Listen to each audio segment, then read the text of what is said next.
ನಮಸ್ಕಾರ, ಶುಭೋದಯ ಪ್ರೀತಿಯ ವೀಕ್ಷಕರೆಲ್ಲರಿಗೂ ಸಂಕಲ್ಪ ಸಿದ್ಧಿ ಕಾರ್ಯಕ್ರಮಕ್ಕೆ ಆತ್ಮೀಯ ಪ್ರೀತಿಯ ಸ್ವಾಗತ ಹೇಳ್ತಾ ಇರೋದು ನಾನು ಅನುಷಾ. ಮೊದಲನೇ ಬಾರಿ ಚಾನಲ್ ವೀಕ್ಷಿಸ್ತಾ ಇದ್ದೀರಾ ಅಂದರೆ ಈಗಲೇ ನಮ್ಮ ಚಾನಲ್ನ ಸಬ್ಸ್ಕ್ರೈಬ್ ಮಾಡಿ, ನಮ್ಮ ವಿಡಿಯೋಸ್ನ ಲೈಕ್ ಮಾಡಿ. ಏನೋ ಕಾರ್ಯಕ್ರಮದಲ್ಲಿ ನಮಸ್ತಲಿದ್ದಾರೆ ಸ್ಪಿರಿಚುವಲ್ ಗುರು ಡಾಕ್ಟರ್ ವಿಷ್ಣುದತ್ತ ಗುರುಜಿಯವರು. ಬನ್ನಿ ಗುರುಗಳನ್ನ ಕಾರ್ಯಕ್ರಮಕ್ಕೆ ಬರ್ಮಾಡ್ಕೊಳ್ಳೋಣ. ನಮಸ್ತೆ ಗುರುಗಳೇ, ಕಾರ್ಯಕ್ರಮಕ್ಕೆ ಆತ್ಮೀಯ ಸ್ವಾಗತ. ಒಳ್ಳೆದಾಗ್ಲಿಮ್ಮ. ಗುರುಗಳ ಜೀವನದಲ್ಲಿ ಕೆಲವೊಂದು ಬಾರಿ ನಮ್ಗೊಂದು ಒಳ್ಳೆ ಅಧಿಕಾರದಲ್ಲಿ ನಾವಿರ್ತೀವಿ, ತುಂಬ ಚೆನ್ನಾಗಿ ಲೈಫ್ನ ಲೀಡ್ ಮಾಡಿರ್ತೀವಿ. ಆದರೆ ಅದು ದಿಢೀರಂತ ಕೆಳಮಟ್ಟಕ್ಕೆ ಬರೋವಂಥದ್ದು ಅಥವಾ ನೆಕ್ಸ್ಟ್ ಟೈಮ್ ಕೂಡ ನಮ್ಗೆ ಅದೇ ಅಧಿಕಾರ ಸಿಗುತ್ತೆ ಅಂದಾಗ ಸಿಗದೇ ಇರೋವಂಥದ್ದು. ಈಗ ಉದಾಹರಣೆಗೆ ಹೇಳಬೇಕು ಅಂತಂದರೆ ತಮಿಳ್ನಾಡು CM ಸ್ಟಾಲಿನ್ ಆಗಿರ್ಬೋದು, ಅವ್ರು CM ಆಗಿದ್ರು. ಸೊ ನೆಕ್ಸ್ಟ್ ಎಲೆಕ್ಷನ್ ಕಂಟೆಸ್ಟ್ ಮಾಡಿದಾಗ ಅವ್ರ ಪಕ್ಷನೂ ಬರಲ್ಲ, ಅವರೂ ಬರಲ್ಲ. ಸೊ ಈ ಥರ ಎಲ್ಲ ಆಗುವಂಥದ್ದನ್ನ ನಾವು ನೋಡಿರ್ತೀವಿ. ಇದು ಹೆಂಗೆ ಇವಾಗ ಅವ್ರು ಅಷ್ಟು ಟಾಪಲ್ಲಿ ಇರೋರು ಅವ್ರನ್ನ ಉದಾಹರಣೆಗೆ ತೊಗೊಳ್ಳೋದಾದ್ರೆ ಸೊ ಮತ್ತು ಬರಬೇಕಲ್ವ, ಮತ್ತು ಅದೇ ಅಧಿಕಾರ ಸಿಗಬೇಕಲ್ವ? ಯಾಕೆ ಸಿಗಲ್ಲ ನಮಗೆ ಜೀವನದಲ್ಲಿ? ಈ ಥರ ಒಂದ್ಸಲ ಸಕ್ಸಸ್ ಕಂಡಿದ್ದು ಹಿನ್ನಡೆ ಕಾಣುವಂಥದ್ದು ಯಾಕಾಗತ್ತೆ? ಅದೇನಾದರೂ ನಮ್ಮ ಕರ್ಮನ ಅಥವಾ ನಮ್ಮ ಯೋಗ ಆ ಥರ ಆಗಿರುತ್ತಾ? ಎಲ್ಲಿ ಈ ಥರ ನಮ್ಮ ಲೈಫಲ್ಲಿ ಟ್ವಿಸ್ಟ್ ಆ್ಯಂಡ್ ಟರ್ನ್ಸ್ ತೊಗೊಳುತ್ತೆ? ಇದನ್ನು ನಾವು ಹೆಂಗೆ ರಿಸೀವ್ ಮಾಡಬೇಕು? ಅಥವಾ ಅದೇ ಅಧಿಕಾರ ನಮಗೆ ಜೀವನ ಪರ್ಯಂತ ಕಂಟಿನ್ಯೂ ಆಗಬೇಕು ಅಂದರೆ ನಾವು ಏನು ಮಾಡಬೇಕಾಗತ್ತೆ? ಏನೇ ಪ್ರಶ್ನೆ, ಉದ್ದೇಶ ಏನು ಅಂದ್ರೆ ಸೋಲು ಗೆಲುವು ಅಥವಾ ಲಾಭ ನಷ್ಟ? ಇವಾಗ ಹೀರೋ ಆಗಿದ್ದು ನೋಡಿರೋರ್ನ ಝೀರೋ ಆಗಿಬಿಡ್ತಾರೆ. ಸಾಮಾನ್ಯ ವ್ಯಕ್ತಿಗಳಲ್ಲೂ ಈ ಒಂದು ಸಮಸ್ಯೆ ಆಗಿರುತ್ತೆ. ನೀವು ಉದಾಹರಣೆ ಚೆನ್ನಾಗಿ ಕೊಟ್ರಿ. ಅದಕ್ಕೆ ಸಂಬಂಧಪಟ್ಟಾಗೆ ಒಂದಷ್ಟು ನೀವೀಗ ಬಳಸಿದ ಪದವೇ 0 to ಹೀರೋ. ಅಲ್ಲಿ ತಗೊಂಡ್ರೆ ಓಂ ವಿಶ್ವಾಸ್ಮಯ ನಮಃ. ಪ್ರೀತಿಯ ಬಂಧುಗಳೇ, ಈಗ ಸ್ಟಾಲಿನ್ದು ಒಳ್ಳೆ ಉದಾಹರಣೆ ಕೊಟ್ರಿ. ನಿಜ, ಅವರು ಈ ಹಿಂದೆ ಅಧಿಕಾರದಲ್ಲಿದ್ದರು. ಈ ಕಾರ್ಯಕ್ರಮದ ಪ್ರಾಯೋಜಕರು NK42 Fitness. Get your growth, speak loudly. Your fitness journey starts here. NK42 Fitness, 2nd floor, Zudio Shop Building, Balagere Road, Vartur. Contact 973194115. Transform your body, transform your life. ನಮ್ಮ ಆರೋಗ್ಯವೇ ನಮ್ಮ ಸಂಪತ್ತು. ಅದನ್ನು ಕಾಪಾಡುವುದು ನಮ್ಮ ಹೊಣೆಗಾರಿಕೆ. ಭಗವಾನ್ ನೋಡಿ 55ಕ್ಕೂ ಹೆಚ್ಚು ಆರೋಗ್ಯದ ಸಮಸ್ಯೆಗಳಿಗೆ ರಾಮಬಾಣ. ಇದು ಕೇವಲ ಔಷಧಿ ಮಾತ್ರವಲ್ಲ, ಅಮೃತ ಸಂಜೀವಿನಿ. ನಮ್ಮ ಸಂಸ್ಥೆಯ ಉತ್ತಮ ಗುಣಮಟ್ಟದ ಹೇರ್ ಆಯಿಲ್, ಪೇನ್ ಆಯಿಲ್ ಮತ್ತು ನೋಣಿ ಸೋಪ್ ಲಭ್ಯವಿದೆ. ನೀವು ಕೂಡ ಭಗವಾನ್ ನೋಣಿ ಹೇರ್ ಆಯಿಲ್, ಪೇನ್ ಆಯಿಲ್ ಮತ್ತು ಸೋಪುಗಳನ್ನು ಕೊಂಡುಕೊಳ್ಳಲು ಈಗಲೇ ಸಂಪರ್ಕಿಸಿ 9590799995 8217847031. ಅಧಿಕಾರ ಅಂತಂದರೆ CM ಆಗಿದ್ದವರು, ಮುಖ್ಯಮಂತ್ರಿ ಆಗಿದ್ದವರು.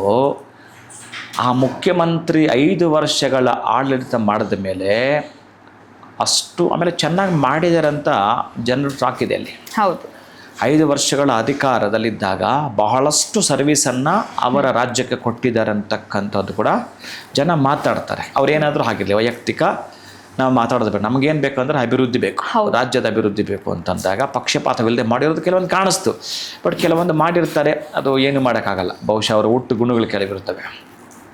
ಈಗ ನೀವು ಕೇಳಿದ್ದ ಈ ಪ್ರಶ್ನೆ ಇದೆಯಲ್ಲ, ಬಹಳ ಮುಖ್ಯವಾಗಿ ಇಲ್ಲಿ ಗಮನಿಸಬೇಕಾಗುತ್ತೆ ನಾವು. ಅಂದರೆ ಈಗ ನನ್ನ ದೇವರೇ ದೊಡ್ಡದು ಅಂತ ನಾನು ಅಂದ್ಕೊಳ್ಳೋದಾಗಲಿ, ಅವರ ದೇವರೇ ದೊಡ್ಡದು ಅಂತ ಅವ್ರು ಅಂದ್ಕೊಳ್ಳೋಕ್ಕೆ ಇಲ್ಲಿ ಗರ್ವವನ್ನು ದೇವರು ಮುರಿತಾನೆ. ಸ್ವಲ್ಪ ಚೆನ್ನಾಗಿ ನೀವು ನಿಧಾನ ಗಮನಿಸಬೇಕಾಗತ್ತೆ ಇಲ್ಲಿ. ಈ ಹಿಂದೆ ಅಮ್ಮ ತಮಿಳ್ನಾಡಲ್ಲಿ ಜಯಲಲಿತಾ, ಆಕೆ ಕೂಡ ಎಷ್ಟು ಬಾರಿ ಮುಖ್ಯಮಂತ್ರಿ ಆಗಿದ್ದಳು, ಬಹುಶಃ 3-4 ಬಾರಿ ಅನ್ಕೋತೀನಿ. ಆ ಅಮ್ಮ ಮುಖ್ಯಮಂತ್ರಿ ಆಗಿದ್ದಾಗ ಅವ್ರ ಕಡೆಯವರು ಒಂದಷ್ಟು ಜನ ಅಲ್ಲಿ ಜಾತಿಗಳನ್ನ ಅಂತಾರೋ ಅಥವಾ ಅವರ ಕಡೆ ಪಕ್ಷದವರು ಅಂತಾರೋ ಗೊತ್ತಿಲ್ಲ. ಆಯಮ್ಮ ಒಂದಷ್ಟು ದಿನ ಮೆರೆದಾಗ ನಾವು ಹೀಗೆಲ್ಲ ಮಾಡಿದ್ವಿ ಅಂತ ಅವರು ಅಂದುಕೊಳ್ಳೋ ಅಹಂಕಾರವನ್ನು ಮುರಿಲಿಕ್ಕೆ ಆಯಮ್ಮ ಸೋಲ್ಬೇಕಾಗತ್ತೆ. ಅದೇ ಸ್ಟಾಲಿನ್, ನಾನು ಅಧಿಕಾರದಲ್ಲಿದ್ದೀನಿ ಅಂತಂದರೆ ನನ್ನ ಹತ್ರ ಬೇಕಾದಷ್ಟು ಹಣ ಇದೆ, ಅಧಿಕಾರ ಇದೆ, ನಾನು ಏನು ಬೇಕಾದರೂ ಮಾಡಬಹುದು ಅನ್ನೋದು ಒಂದು ಸಣ್ಣ ಸಾಸಿವೆ ಕಾಳಷ್ಟು ತಲೆ ಒಳಗಡೆ ಹೊಕ್ಕಿದ್ರೆ ಭಗವಂತ ಅನ್ನುವವನು ನೋಡಿ, ಅಧಿಕಾರ ವಿತ್ ಹಣ ಎರಡೂ ಇದೆ. ಯಾಕೆ ಬರಬಾರ್ದು ಅವ್ರು? ಇನ್ನೊಂದು ಸಲ ನೀವೇ ಪ್ರಶ್ನೆ ಹಾಕ್ಕೊಳ್ಳಿ, ಯಾಕೆ ಬರಬಾರ್ದು? ಅಷ್ಟು ಬೇಗ ಜನ ತಿರಸ್ಕಾರ ಮಾಡ್ತಾರೆ ಅಂತಂದರೆ ಇದನ್ನೇನು ದೈವ ಚಿಂತನೆ ಅಂತೀರೋ, ಜನರು ಒಳಗಡೆ ದೇವರು ಹೋಗಿ ಮಾಡಿಸ್ತಾನ ಅಥವಾ ಏನಿರ್ಬೋದು, ಅದು ಒಂದು ಮಿರಾಕಲ್ ನಡೀಲೇಬೇಕು ಅಂತಂದರೆ ಅವರವರ ಅಹಂಕಾರವನ್ನು, ಯಾರೇ ಆಗಿದ್ದರು ಇನ್ಕ್ಲೂಡ್ ಮೀ, ಅವರವರ ಅಹಂಕಾರವನ್ನು ಮುರಿಯಬೇಕಾದರೆ ಭಗವಂತ ಅನ್ನುವವರನ್ನು ಅವಾಗ ಕಾಲಕ್ಕೆ ಬಂದು ಅದನ್ನು ಮಾಡ್ತಿರ್ತಾನೆ. ಅಹಂಕಾರ ನೆತ್ತಿಗೆ ಹಾಕ್ಕೋಬೇಡಿ ಪ್ಲೀಸ್. ಯಾವುದೇ ಕಾರಣಕ್ಕೂ ನನಗೆ ಅದಿದೆ ಇದಿದೆ ಅಂತ ಈ ಬ್ರಹ್ಮಾಂಡವೇ ಅವನದು. ಇಲ್ಲಿ ಅಣು ರೇಣು ತೃಣ ಕಾಷ್ಟದಲ್ಲಿ ಅವನೇ ಇರೋದು. ನಾವು ಏನಿದ್ದೀವಿ, ಎಲ್ಲಿದ್ದೀವಿ, ಇವತ್ತು ಬಂದಿದ್ದೀವಿ, ನಶಿಸಿ ಹೋಗ್ತಾ ಇರ್ತೀವಿ. ನಾನು ಮೊನ್ನೆ ಹೇಳಿದೆ ನಿಮಗೆ, ಎಲ್ಲಿ ತಗೊಂಡೋಗಿ ಬಿಸಾಕ್ತಾನೋ ಅಂತ. ಯಾವ ಕಡೆ ಬಿಸಾಕ್ತಾನೋ ಗೊತ್ತಿಲ್ಲ. ಪ್ರಾಣಿಯಾಗಿ ಮಾಡ್ತಾನ, ಪಕ್ಷಿಯಾಗಿ ಮಾಡ್ತಾನ, ಯಾವುದೋ ಒಂದು ಬೆಟ್ಟವಾಗಿ ಮಾಡ್ತಾನ, ಗುಡ್ಡವಾಗಿ ಮಾಡ್ತಾನ, ಮರವಾಗಿ ಮಾಡ್ತಾನ, ಗಿಡವಾಗಿ ಮಾಡ್ತಾನ, ಗಿಡುಗ ಮಾಡ್ತಾನ, ಹದ್ದು ಮಾಡ್ತಾನ, ಆಮೆ ಮಾಡ್ತಾನ, ಅಲಂಕಾರದ ವಸ್ತು ಮಾಡ್ತಾನ, ಅಕ್ಷಯ ಪಾತ್ರೆ ಮಾಡ್ತಾನ, ಕ್ಷಯದಲ್ಲೇ ತಗೊಂಡೋಗಿ ಬಿಸಾಕ್ತಾನ, ನಿಮ್ಮನ್ನು ದುರ್ನಾಥದಲ್ಲಿ ಬಿಸಾಕ್ತಾನ, ಸುವಾಸನೆ ಬಿಸಾಕ್ತಾನ. ನೀನು ಮಾಡಿರೋ ತೀರಿ ಅಂದರೆ ಕರ್ಮದ ತೀರಿ ಇದೆಯಲ್ಲ, ಅದ್ರ ಮೇಲೆ ಡಿಪೆಂಡ್ ಮಾಡ್ತಾನೆ. ಅವನು ಕೂಡ ಹೆಂಗಂದ್ರೆ ಮಾಡೋಕ್ಕೆ ಅವನಿಗೂ ಅಧಿಕಾರ ಇಲ್ಲ. ನೀನು ಮಾಡಿದ್ದನ್ನು ಎಷ್ಟು ಮಾಡಿದೆ ಅಷ್ಟಿರೋದ್ರಿಂದ ಅಹಂಕಾರವನ್ನು ಮುರಿಯುವ ವಿಧಾನವಷ್ಟೇ ಪ್ರೀತಿಯ ಬಂಧುಗಳೇ. ನೀವು ನಾನು ಬಹಳಷ್ಟು ಜನ ನೋಡಿದ್ದೇನೆ. ಈ ಹಿಂದೆ ಅವರ ತಲೆಮಾರುಗಳು ಅಂದರೆ ಶಿಕ್ಷಣ ವೃತ್ತಿಯನ್ನು, ಅವರ ತಂದೆ ತಾತ ಮುತ್ತಾತ ಕೂಡ ಶಿಕ್ಷಣ ವೃತ್ತಿಯನ್ನು ಅನುಭವಿಸಿ, ಮಕ್ಕಳು ಮೊಮ್ಮಕ್ಕಳು ಅನುಭವಿಸಿ, ಬಹುಶಃ ಈಗ 2 ತಲೆಮಾರಿದೆ ಉಣ್ಣಲು ಅನ್ನವಿಲ್ಲದೆ ಪರದಾಡ್ತಿದ್ದಾರೆ. ಗೊತ್ತಿಲ್ಲ ಭಗವಂತ ಅನ್ನುವ ನಾವು ನಾನು ಮಾಡಿದ್ದೆ ಸರಿ, ನಾನು ಮಾಡಿದ ಪೂಜೆನೇ ಸರಿ, ನಮ್ಮ ಪೂಜೆನೇ ಕರೆಕ್ಟ್ರಿ ಅಂತ ಅನ್ನೋದು ತಪ್ಪಿದೆ ಇಲ್ಲಿ. ಅದಕ್ಕೆ ಅವರವರ ಭಾವಕ್ಕೆ ಬಿಟ್ಬಿಡಿ. ಯಾವನೋ ಒಬ್ಬ ಸಂಗೀತ ಹಾಡ್ತಾನೆ ರೀ, ಎಷ್ಟು ಚೆನ್ನಾಗಿ ಹಾಡ್ತಾನೆ ರೀ, ಯಾರ ಮುಸ್ಲಿಂ ಮಾತಾರಿ ಏನು ಹಾಡ್ತಾನಂತಂದರೆ, ಆ ಹಾಡು ಕೇಳಿಸಿಕೊಂಡ್ರೆ ಒಂದು ದಿನ ಪೂರ್ತಿ ನಾನು ಭಕ್ತಿಯೊಳಗೆ ಇರ್ತೀನಿ. ಅವ್ರು ಎಷ್ಟು ಚೆನ್ನಾಗಿ ಮುಸ್ಲಿಂ ಆದರೂ ಕೂಡ ಆ ಹಾಡು ಒಂದೊಂದು ಸಾಲು ತೆಗಿತಾನೆ ಅವನು, ಅಷ್ಟು ಅದ್ಭುತ. ಕೇಚರೇಂದ್ರನ ಸುತನ ರಥದ ಅಚ್ಚಪೀಠದಲ್ಲಿ ಈಗ ತಗೊಂಡು ಹೋಗ್ತಾನೆ ಅವನು. ನಾನು ಅದಕ್ಕೆ ಅಲ್ಲವೇ ಅಲ್ಲ, ನಾನು ಅದಕ್ಕೆ ಸಂಬಂಧಪಟ್ಟವನೇ ಅಲ್ಲ.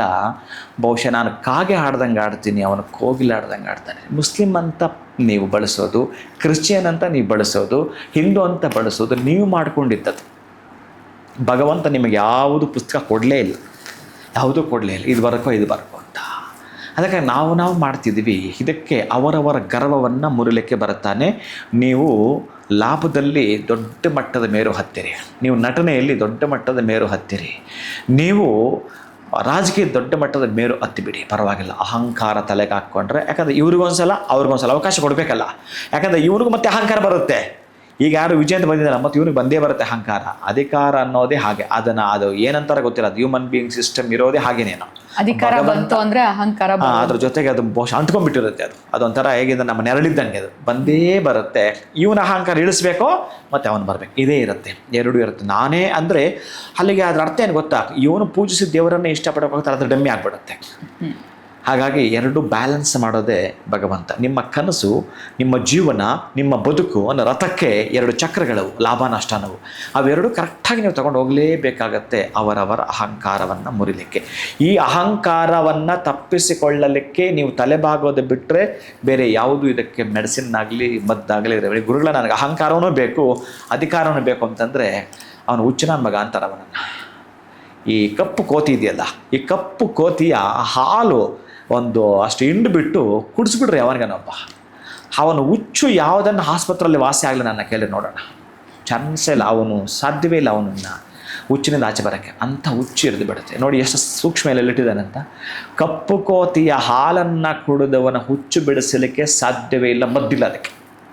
ಇನ್ನೇನು ಹೇಳ್ಬೇಕು ನಾನು, ಈ ಅಹಂಕಾರ ಅನ್ನೋದಕ್ಕೂ ಮದ್ದಿಲ್ಲ. ಈ ಉಡ್ಡಿಸ್ ತಂತ್ರದ ಬಗ್ಗೆ ಮಾತಾಡಿದ್ರೆ ಭಯ ಪಟ್ಬಿಡ್ತೀರಿ ನೀವು, ನಡಗೋಗ್ತವೆ ಕೆಲವೊಂದು ಅಲ್ಲೇ ಮಿರಾಕಲ್ ನಡೆಯುವಾಗ. ಅದಕ್ಕಾಗಿ ಅದೇ ಕಪ್ಪು ಕೋತಿಯ ಮೂಳೆ ಎಲ್ಲ ಅದು ಸತ್ತಿದ್ದು, ಆ ಕಪ್ಪು ಕೋತಿಯ ಮೂಳೆಯನ್ನು ನೀವೇನ ಜೇಬಲ್ಲಿ ಇಟ್ಕೊಂಡ್ಬಿಟ್ರೆ ಅಂತಂದರೆ ನಿಮ್ಮಂಥ ಧನಿಕ ಇನ್ನೊಬ್ಬ ಇಲ್ಲ, ನಿಮ್ಮಂಥ ಒಡೆಯ ಇನ್ನೊಬ್ಬ ಇಲ್ಲ. ಅದಕ್ಕೆ ಅದು ರಾಜಕೀಯವಾಗಿರಲಿ, ವ್ಯವಹಾರವಾಗಿರಲಿ, ವ್ಯಾಪಾರವಾಗಿರಲಿ, ಈ ಪಿತ್ತ ನೆತ್ತಿಗೆ ಏನಾರ ಬರುತ್ತೆ ಅಂತ ಅದೇ ಇರಲಿ. ಪಿತ್ತ ನೆತ್ತಿಗೆ ಇರಲಿ, ಕೋಪ ಮಾಡ್ಕೊಳ್ಳಿ, ಏನೋ ನಡ್ಕೊಳ್ಳಿ, ಆದರೆ ಅಹಂಕಾರ ನೆತ್ತಿಗೆ ಏರಬಾರ್ದು. ಅಹಂಕಾರ ಏರ್ತೋ ಕೆಲವರು ಮಾತಾಡ್ತಾರೆ, ಅಹಂಕಾರದ ಹಮ್ಮಲಿನಲ್ಲಿ ಬೇಕಾದಷ್ಟು ಮಾತಾಡ್ತಾರೆ. ಅದಕ್ಕೆ ಮೌನ ಒಂದೇ ಉತ್ತರ. ನೀವು ಪ್ರಾಮಾಣಿಕವಾಗಿರಬೇಕು, ನೀವು ಬಹಳಷ್ಟು ಪ್ರಾಮಾಣಿಕವಾಗಿರಬೇಕು. ಬಹಳಷ್ಟು ನಿಮ್ಮನ್ನು ಕೆದಕಕ್ಕೆ ಬರ್ತಾರೆ. ಕೆಲವೊಬ್ಬರು ನಿಮ್ಮನ್ನು ಯಾವುದಾವುದೋ ರೀತಿಯಲ್ಲಿ ಅಪವಾದಗಳು ಹಾಕೋಕ್ಕೂ ಬರ್ತಾರೆ. ಆ ಅಪವಾದ ಹಾಕುವಾಗ ನೀವು ಮಾಡಿರಲ್ಲ ತಪ್ಪನ್ನ ಅಷ್ಟು ದುಃಖ ಆಗಿ, ಅಷ್ಟು ನೋವಾಗುತ್ತೆ. ನೀವು ಅದಕ್ಕೆ ಒಂದೇ ಮಾತಾಡೋದಾದರೆ ಅವ್ರಿಗೆ ಒಂದಷ್ಟು ತಿಂಗಳುಗಳ ಸಮಯ ತೆಗೆದುಕೊಳ್ತೀರೋ, ವರ್ಷಗಳ ಸಮಯ ತೆಗೆದುಕೊಳ್ತೀರೋ, ಮೌನ ಉತ್ತರ ಆಗಿರಬೇಕು. ನಿಮ್ಮ ಸಾಧನೆ ಪ್ರತ್ಯುತ್ತರ ಆಗಿರಬೇಕು. ಇದಾದರೆ ಅವನು ಸರೆಂಡರ್ ಆಗ್ತಾನೆ. ನಾನು ಅದಲ್ಲ ಇದೆಲ್ಲ ಅಂತ ಅವ್ರು ಹೇಳಿದ್ರೆ ಕೇಳೋ ಸ್ಥಿತಿಲಿ ಇರಲ್ಲ. ಯಾಕಂದ್ರೆ ನಿಮ್ಮನ್ನು ಅಪವಾದ ಹಾಕೋದವ್ರ ಉದ್ದೇಶ ಆಗಿರುತ್ತೆ. ನಿಮ್ಮ ಮನಸ್ಸನ್ನು ಕ್ಷುಲ್ಲಕ ಮಾಡಬೇಕು, ನಿಮ್ಮ ಮನಸ್ಸನ್ನು ಕಡಿಮೆ ಮಾಡಬೇಕು, ನಿಮ್ಮನ್ನು ಡಿಪ್ರೆಷನ್ ತಳ್ಳಬೇಕು. ಅದು ಅವ್ರ ಉದ್ದೇಶ ಇದ್ದು ಅಪವಾದ ಹಾಕಿರ್ತಾರೆ. ಇಂತಹ ದಡ್ಡ ಮುಂಡೆಯು ದಡ್ಡ ನನ್ನ ಮಕ್ಕಳು ಕೆಲವರು ಇರ್ತಾರೆ. ತಲೆಗೆ ಹಾಕ್ಕೋಬೇಡಿ. ಅದರ ಅಹಂಕಾರವನ್ನು ಯಾವುದೇ ಕಾರಣಕ್ಕೂ ತಲೆಗೆ ಹತ್ತಿಸ್ಕೋಬೇಡಿ ಪ್ರೀತಿಯ ಬಂಧುಗಳೇ.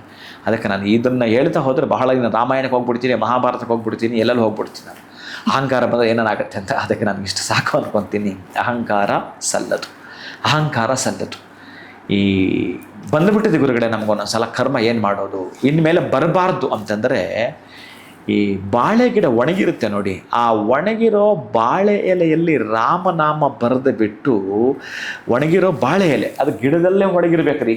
ಗಿಡದಲ್ಲೇ ಒಣಗಿರುವ ಬಾಳೆ ಎಲೆಯನ್ನು, ಒಣಗಿರೋ ಬಾಳೆಯನ್ನು ತಗೊಂಡು ಬಂದು ಒಂದು ರೀತಿಯ ತಾಳೆಗೆರೆ ಅಂತಾರೆ ಅದನ್ನು, ಮಾನವ ನಿರ್ಮಿತ ತಾಳೆಗೆರೆ ಹಂಗಿರುತ್ತೆ ಅದು. ನೀವೇ ತಕ್ಷಣ ಮಾಡ್ಕೊಳ್ಳೋದು. ಅದರಲ್ಲಿ ರಾಮನಾಮ ಶ್ರೀರಾಮ ಶ್ರೀರಾಮ ಶ್ರೀರಾಮ ಅಂತ ಬರೆದು ಬಿಟ್ಟು ಒಂದು 108 ಹೂವಿನ ಮಾಲೆ ಕಟ್ಟದಂಗೆ ಕಟ್ ಮಾಡ್ಕೊಂಡು ಕರೆಕ್ಟಾಗಿ ನೀವು ಹಾರ ಥರ ಮಾಡಿಬಿಟ್ಟು ರಾಮನಿಗಾಗ್ತೀನಿ ಅಂತಂದರೆ ವಿಜಯೀ ಭವ. ಇದೇ ಹಾರವನ್ನು ಹನುಮನಿಗಾಗ್ತೀನಿ ಅಂತಂದರೆ ದಿಗ್ವಿಜಯೀ ಭವ. ಒಂದು ಸಲ ಹಾಕಿ ನೋಡಿ ಗುರುಗಳೇ. ಒಂದು ಸಲ ತಪ್ಪು ಮಾಡಿಬಿಟ್ಟಿದ್ದೀನಿ ನಾನು. ನೀವು ಹೇಳ್ದಂಗೆ ಬಹುಶಃ ಮನುಷ್ಯ ಅಂದಮೇಲೆ ಅದು ಸಹಜವಾಗಿ ಬಂದುಬಿಡುತ್ತೆ.